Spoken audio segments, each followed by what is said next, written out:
Hello guys, welcome back to my channel. मैं निशा। आज मैं आप लोगों के लेके आई जो लोग भी सीटेट का एग्ज़ाम देने जा रहे हैं उनके लिए मोस्ट इंपॉर्टेंट पीवाईक्यूज से जो लेकर आई हूँ। वो आपके जो हमारा 7 जुलाई को एग्ज़ाम होगा, 7 जुलाई, तो उसके लिए मोस्ट इंपॉर्टेंट पीवाईक्यूज सीडीपी के लेकर आई हूँ। तो चलिए स्टार्ट करते हैं। इससे पहले जिन लोगों ने वीडियोज़ नहीं देखी हैं, मैं 11 वीडियोज़ करा चुकी हूँ। और आपके जो एग्ज़ाम जो पीवाईक्यूज मैं करा रही हूँ वो कहाँ से करा रही हूँ, आपके जो 2011 से जो आपका सीटेट एग्ज़ाम हुआ था और 2024 तक जितने भी एग्ज़ाम हुए वो सभी पीवाईक्यूज आपको पेपर फर्स्ट और पेपर सेकंड के इसी चैनल पे मिल जाएंगे।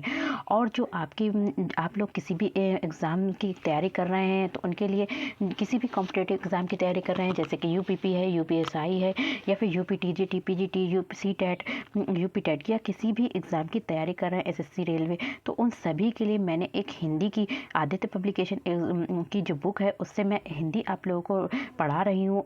जो रात 8 बजे आपकी क्लास, डेली क्लास आती है, आप लोग अच्छे से तैयारी कर सकते हैं। अगर आप लोग चाहते हैं कि हिंदी में और उस बुक में जो दे रखे हैं वो सभी पीवाईक्यूज दे रखे हैं जो आपके एग्ज़ाम में पूछे जा चुके हैं।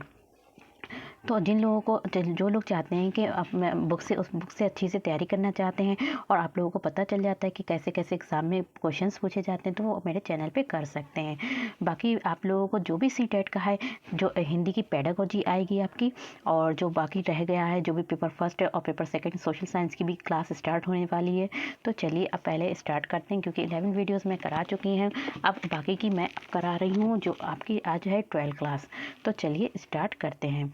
तो ये एग्ज़ाम जो हुआ था, हमारा जो एग्ज़ाम हुआ था वो हमारा हुआ था 22 फरवरी 2015 को एग्ज़ाम हुआ था ये। तो देखिए क्वेश्चन हमारा क्या है, निम्नलिखित में से कौन सा बच्चों के संवेगात्मक विकास के लिए सर्वाधिक उपयुक्त है। देखिए जो बच्चों के संवेगात्मक जो विकास होता है वो हमारा होता है इमोशनल डेवलपमेंट होता है। क्या होता है? इमोशनल डेवलपमेंट होता है। उसके लिए सर्वाधिक उपयुक्त कौन सा है?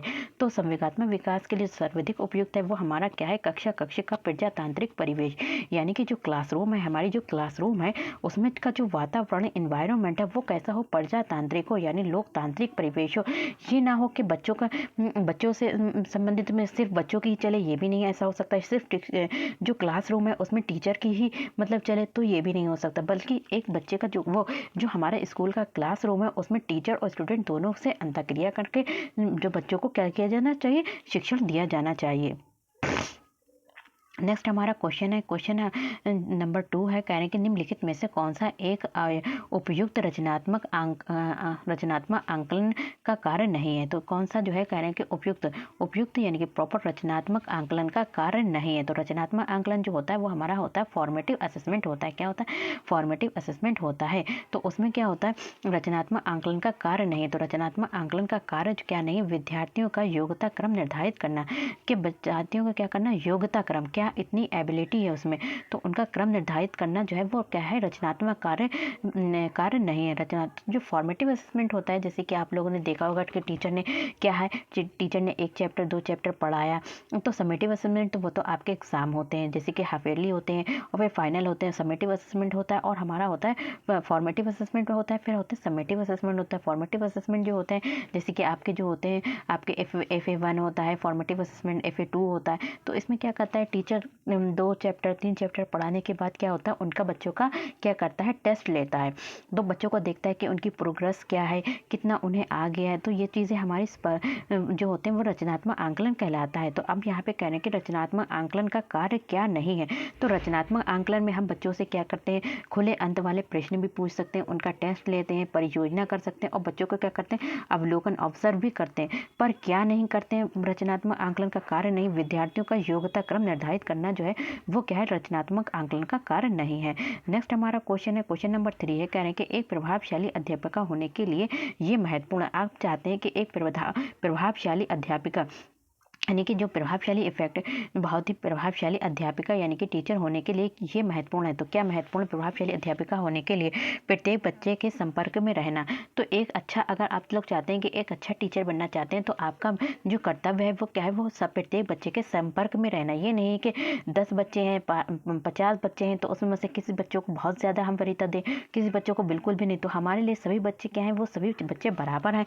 तो एक प्रभावशाली अध्यापिका होने के लिए जो सबसे महत्वपूर्ण योग्यता आवश्यकता होती है वो क्या होती है, सभी बच्चों से संपर्क रहना तथा उनकी जो भी परेशानियां हैं हम उनको जानेंगे कि किस बच्चे को कौन सी प्रॉब्लम आ रही है, उनको जानना और उनको हल करना तभी संभव है जब हम सभी बच्चे से, अगर किसी बच्चे को कोई प्रॉब्लम आ रही है तो हम कैसे पता क्या करेंगे, जब हम उनके साथ संपर्क होंगे, संपर्क से स्थापित करेंगे तभी हम उनकी परेशानियों को जान सकते हैं और उनकी परेशानियों को क्या कर सकते हैं, दूर कर सकते हैं।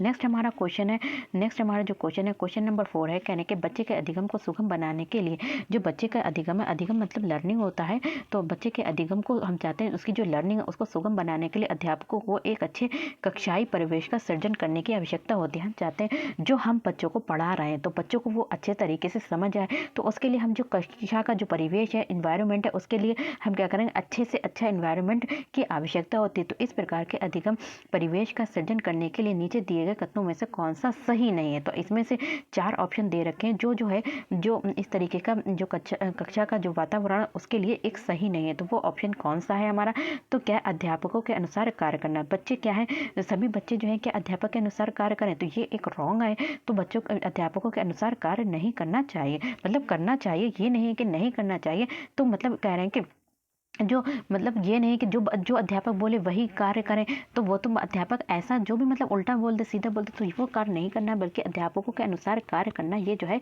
एक सही तरीका नहीं है।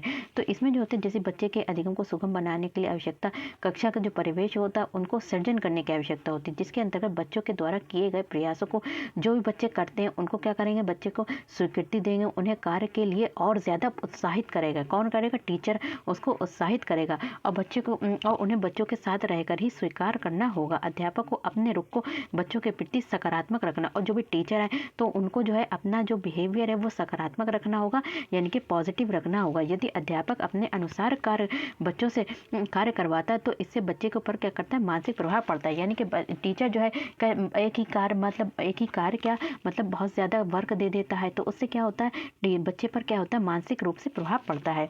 नेक्स्ट हमारा क्वेश्चन है क्वेश्चन नंबर 5 है, यहाँ पे कह रहे हैं कि लड़कों एवं लड़कियों के विषय में कुछ कथन नीचे दिए गए हैं। क्या है, लड़कों यानी कि गर्ल्स और बॉयज़ के विषय में कुछ कथन नीचे दिए गए हैं, आपके अनुसार इनमें से कौन सा कथन सही है। यहाँ पे हमें सही कथन के बारे में बताना है, तो आप कथन पढ़िए।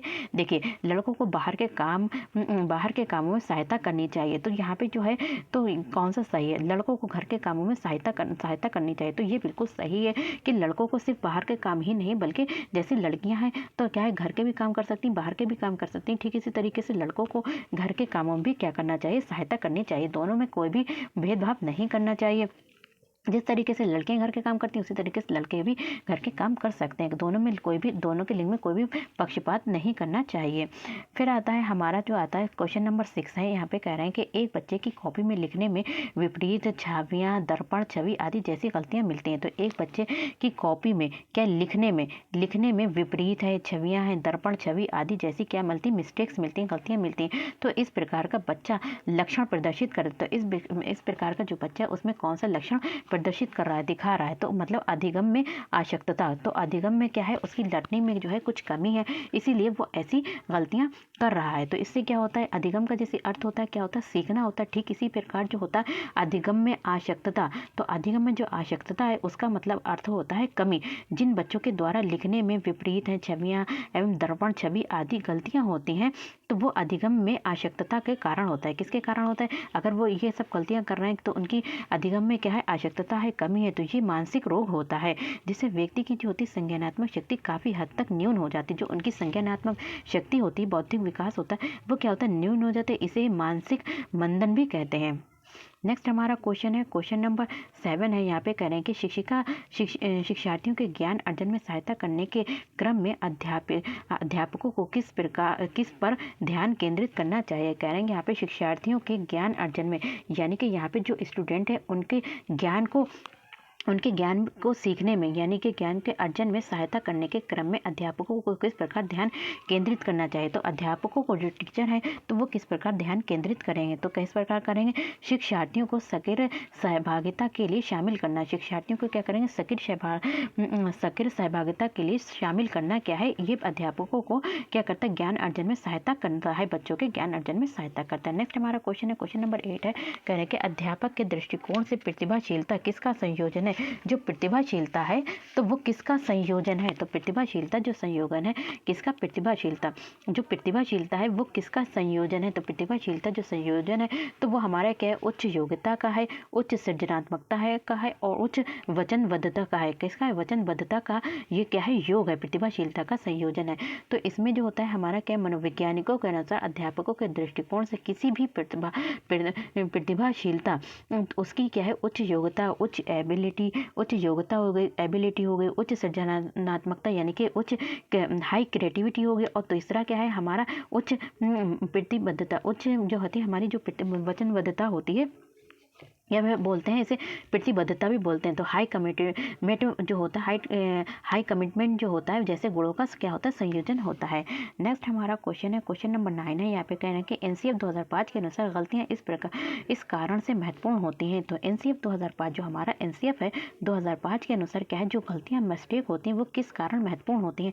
तो गलतियाँ जो होती हैं वो किस कारण महत्वपूर्ण होती हैं? ये बच्चे के विचार की अंतर्दृष्टि उपलब्ध कराती हैं। देखिए जब बच्चा गलती करता है तो हमें क्या पता चलता है कि उसकी समझ कितनी है, मतलब उसको ये चीज़ समझ है। बच्चे को हमने लिखने के लिए दे दी कि पूरी A to Z लिखो। अगर कुछ बच्चे जो होते हैं उसमें एक लेटर में को नहीं बना पा रहे हैं तो हमें सभी लेटर के द्वारा ही हमें उस लेटर का पता चल जाता है कि बच्चा मतलब बच्चे को किस में कठिनाई हो रही है। तो यहाँ पे कह रहे हैं कि एनसीएफ 2005 के अनुसार गलतियाँ इस कारण से महत्वपूर्ण होती हैं। तो एनसीएफ के ये बच्चे के विचार की अंतर्दृष्टि उपलब्ध कराती हैं कि बच्चा किस तरीके से विचार कर रहा है, कैसा सोच रहा है तथा समाधानों को पहचानने में सहायता करता। अब इसका समाधान, अब ये बच्चा है कि बच्चा कोई लेटर है जैसे कि मान लो P है वो नहीं बना पा रहा है, तो लेकिन जब हमने A to Z उससे लिखने के कहा तो हमें ये पता चल गया कि बच्चे को P नहीं बना मिल रही। तो इससे क्या करना, उसको हम क्या करेंगे, उसको बार बार P बार बनवा कर देखेंगे जिससे उसके समाधान की पहचान करेंगे और पहले जो उसकी समस्या को पहचान करेंगे फिर उसका क्या करेंगे, समाधान करेंगे। नेक्स्ट हमारा क्वेश्चन है, क्वेश्चन नंबर 10 है। यहाँ पे कह रहे हैं आउट ऑफ द बॉक्स चिंतन किससे संबंधित है? तो आउट ऑफ द बॉक्स जो है, आउट ऑफ द बॉक्स चिंतन जो है वो किससे संबंधित है? तो हमारा जो है वो अपसारी चिंतन से संबंधित है। क्या है? अपसारी चिंतन से संबंधित है।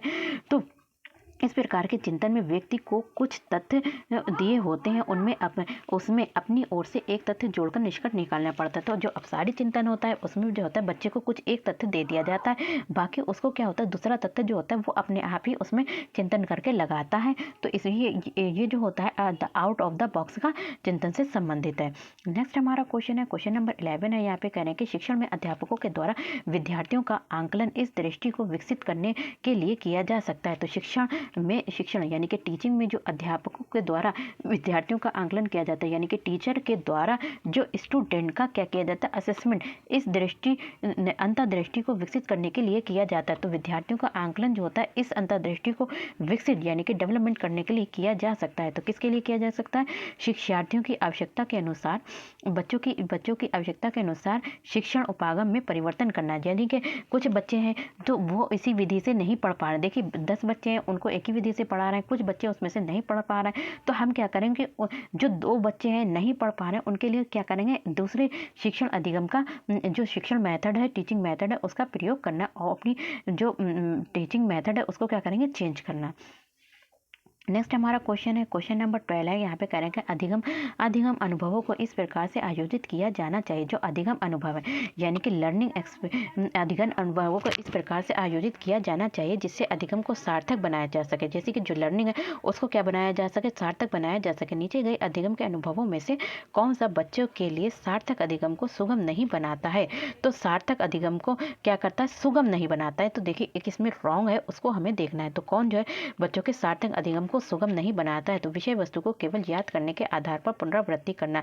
देखिए कब जब बच्चे जो होते हैं चीज़ें जो बच्चे मतलब रट कर सीखते हैं तो वो कभी सीख नहीं पाते हैं, बल्कि उन्होंने उस टाइम जैसे कि एग्जाम में कोई क्वेश्चन आएगा, उन्हें ये पता चल गया कि ये क्वेश्चन आएगा, तो अब उन्होंने क्या किया कि ये क्वेश्चन उस क्वेश्चन को रट लिया और रट कर जाके एग्जाम में दे दिया। तो एग्जाम में उनको मार्क्स भी मिल गए, लेकिन क्या हुआ आगे चलकर वो चीज़ों को समझ नहीं सके, बल्कि उन्होंने रटा है इसलिए वो आगे नेक्स्ट टाइम उन चीज़ों को क्या है भूल जाएंगे।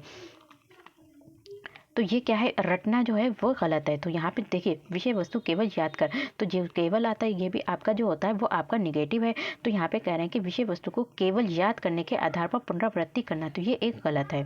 सार्थक अधिगम वो होता है जो मतलब हम समझकर सीखते हैं, समझकर उसको लर्न करते हैं।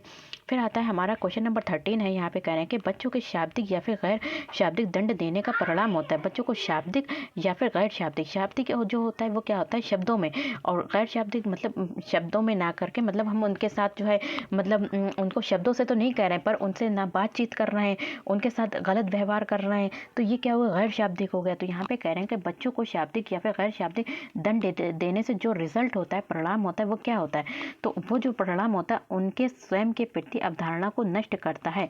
उनके जो स्वयं के प्रति क्या करता है, अवधारणा को नष्ट करता है।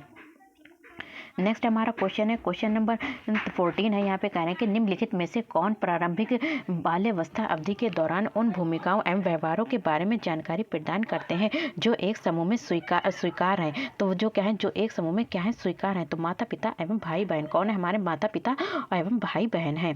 नेक्स्ट हमारा क्वेश्चन है, क्वेश्चन नंबर 15 है। यहाँ पे कह रहे हैं विद्यार्थियों को स्वच्छता के लिए प्रेरित करने हेतु, यानी कि छात्रों को हम क्या करेंगे, स्वच्छता हेतु, किसके लिए, स्वच्छता के लिए प्रेरित करने हेतु उन्हें स्वच्छता समिति का सदस्य बनाना प्रतिबंधित करता है। तो कौन प्रतिबंधित करता है, हमारा क्या करता है, प्रेरणा की सामाजिक सांस्कृतिक संकल्पनाएं जो होती हैं उन्हें क्या करती हैं, तो प्रेरणा की सामाजिक सांस्कृतिक संकल्पनाएं जो होती हैं उन्हें क्या करती हैं, प्रतिबंधित करता है। नेक्स्ट हमारा क्वेश्चन है, क्वेश्चन नंबर 16 है। यहाँ पे कहने कि निम्नलिखित में से कौन सा आयु समूह परवर्ती बाल्यावस्था श्रेणी के अंतर्गत आता है। तो कौन सा आता है, हमारा परवर्ती बाल्यावस्था श्रेणी के अंतर्गत आता है। तो परवर्ती बाल्यावस्था श्रेणी के अंतर्गत क्या आता है, तो हमारा क्या आता है, परवर्ती बाल्यावस्था। तो 6 से 11 वर्ष जो होता है हमारा क्या है यहाँ पे, तो जो है हमारा यहाँ पे दे रखा है 6 से 11 वर्ष। यहाँ पे देखिए एक रॉन्ग आ गया, यहाँ पे जो आंसर होगा यहाँ पे आएगा हमारा 6 से 11 वर्ष। क्या है, मैं 6 से 11 वर्ष, कितना, 6 से 11 वर्ष जो होता है वो हमारा काय में आता है, परवर्ती बाल्यावस्था में आता है। तो यहाँ पे 9 से 12 वर्ष ना होकर बल्कि 6 से 12 वर्ष जो है वो हमारा क्या आता है, परवर्ती बाल्यावस्था की में शामिल किया जा सकता है। नेक्स्ट हमारा क्वेश्चन है, क्वेश्चन नंबर 17 है। यहाँ पे कह रहे हैं कि आर्जव तर्क देता है कि भाषा विकास व्यक्ति की नैसर्गिक प्रवृत्ति से प्रभावित होता है, जबकि सोनाली महसूस करती है कि ये परिवेश से प्रभावित होता है।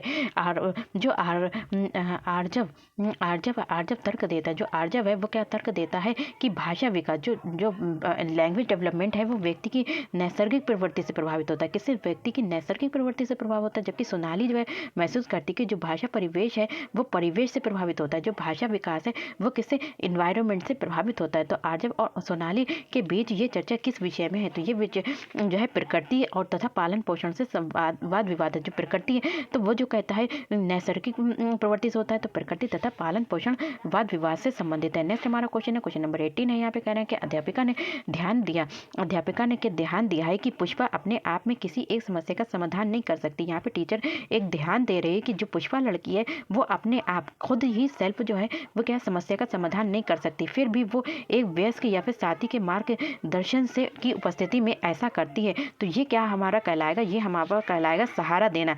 तो यहाँ पे जो हमारा था सहारा देना, तो जब भी हम किसी को मतलब मार्गदर्शन करते हैं तो वहाँ पर हम इस किसी को सहारा दे रहे हैं। नेक्स्ट हमारा क्वेश्चन है, क्वेश्चन नंबर 19 है। अध्यापिका ने एक कमेटी के प्रधान को सभापति के स्थान पर, अध्यापिका यहाँ पे एक टीचर है तो इसमें क्या कहा, अध्यापिका ने एक कमेटी के प्रधान को सभापति के स्थान पर का सभा अध्यक्ष लिखा। तो अध्यापिका ने एक कमेटी के प्रधान को, यहाँ पे टीचर की बात कर रही कि अध्यापिका ने क्या लिखा, एक कमेटी के प्रधान को क्या लिखा, सभापति के स्थान पर सभा अध्यक्ष लिखा। तो ये संकेत करता है कि अध्यापिका जो है यहाँ पे जो संकेत कर रहा है कि जो अध्यापिका है वहाँ पे क्या है, एक लिंग मुक्त भाषा का प्रयोग कर रही है। देखिए सभापति यहाँ पर और सभा अध्यक्ष, तो यहाँ पे क्या करी, एक लिंग मुक्त भाषा का प्रयोग कर रही है। उसमें ये नहीं बता रही कि सभापति क्या है वो एक पुल्लिंग शब्द है, क्या है ये जो है आपका जो है पुल्लिंग शब्द है यानी कि मेल है, लेकिन उसने जो है सभा अध्यक्ष जो शब्द प्रयोग किया है ये दोनों के लिए पुल्लिंग और स्त्रीलिंग दोनों शब्द हैं आते हैं, अतः जो अध्यापिका ने एक लिंग मुक्त भाषा का प्रयोग किया है। नेक्स्ट हमारा क्वेश्चन क्वेश्चन है क्वेश्चन नंबर 20 है। यहाँ पे करेंगे सतत एवं व्यापक मूल्यांकन किस लिए आवश्यक है। जो हमारा CCE है क्या है, सतत एवं व्यापक मूल्यांकन, जिसे हम बोलते हैं इंग्लिश में CCE बोलते हैं, तो वो किसके लिए आवश्यक है। जो सतत एवं व्यापक मूल्यांकन है वो ये समझने के लिए अधिगम का किस प्रकार से अवलोकन किया जाता है, ये समझने के लिए कि अधिगम का जो लर्निंग का है वो किस प्रकार से अवलोकन किया जाता है, दर्ज किया जाता है, व सुधार किया जा सकता है। तो सतत एवं व्यापक मूल्यांकन में के लिए ये हमारा क्या होता है, आवश्यक होता है। नेक्स्ट हमारा क्वेश्चन है 21। यहाँ पे क्वेश्चन है कि लॉरेंस कोलबर्ग के सिद्धांत में कौन सा स्तर नैतिकता की अनुपस्थिति को सही अर्थ में सूचित करता है। जो लॉरेंस कोलबर्ग है उनके सिद्धांत के अनुसार जो है ऐसा कौन सा स्टेज है, कौन सा लेवल है जो नैतिकता की अनुपस्थिति को सही अर्थ में सूचित करता है। तो नैतिकता की अनुपस्थिति को सही स्तर में सूचित करता है, तो स्तर हमारा क्या है, 1 है। तो कोहलबर्ग द्वारा बताए गए नैतिक विकास के स्तरों में प्रथम स्तर हमारा है पूर्व परंपरागत स्तर है। कौन सा है हमारा, जो पूर्व परंपरागत स्तर है। इस स्तर पर नैतिक विकास सामाजिक व सांस्कृतिक नियमों, तो इस स्तर पर जो पूर्व परंपरागत है नैतिकता का पहला स्तर है, इसमें जो होता है बच्चा क्या जानता है, अच्छा या बुरा, सही या गलत आदि की व्याख्या मिलने, दंड, पुरस्कार अथवा नियमों का समर्थन करने वाले व्यक्तियों की शारीरिक समर्थन और होने वाले स्थूल परिणामों की से आकी जाती है। नेक्स्ट हमारा क्वेश्चन है क्वेश्चन नंबर 22 है। यहाँ पे कहने के निम्नलिखित में से कौन सा बच्चे के सामाजिकरण को प्रगतिशील मॉडल के संदर्भ में सही नहीं है। तो निम्नलिखित में से कौन सा जो है वो बच्चे के सामाजिकरण यानी कि सोशलाइजेशन को प्रगतिशील मॉडल के संदर्भ में सही नहीं है। तो यहाँ पे एक रॉन्ग है, क्या है, सही नहीं है। तो यहाँ पे हमें रॉन्ग की पहचान करना है, तो कौन सा ऐसा है जो सही नहीं है।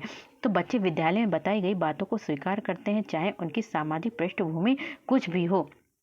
तो ये क्या है, हमारा सही नहीं है। बच्चे विद्यालय में बताई गई बातों को स्वीकार करते हैं चाहे उनकी सामाजिक पृष्ठभूमि कुछ भी हो, तो ये एक रॉन्ग है।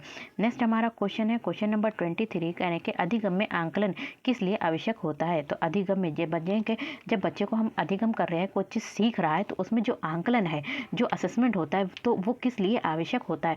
तो जो असेसमेंट होता है वो प्रेरणा के लिए होता है। तो बच्चे का जब हम क्या करते हैं, बच्चे को हमने कुछ पढ़ाया, ठीक है, पढ़ाने के बाद हम उसका क्या करते हैं, असेसमेंट करते हैं, उसको क्या करते हैं, उनका जो होता है असेसमेंट करते हैं। तो जब हम असेसमेंट करते हैं तो उससे जो होता है, उस बच्चे को अगर कहीं पे कठिनाई आ रही तो हम क्या करेंगे, उसका निदान करते हैं। तो ये होता है, उससे बच्चे में क्या आती, प्रेरणा के लिए उसे दिया जाता है।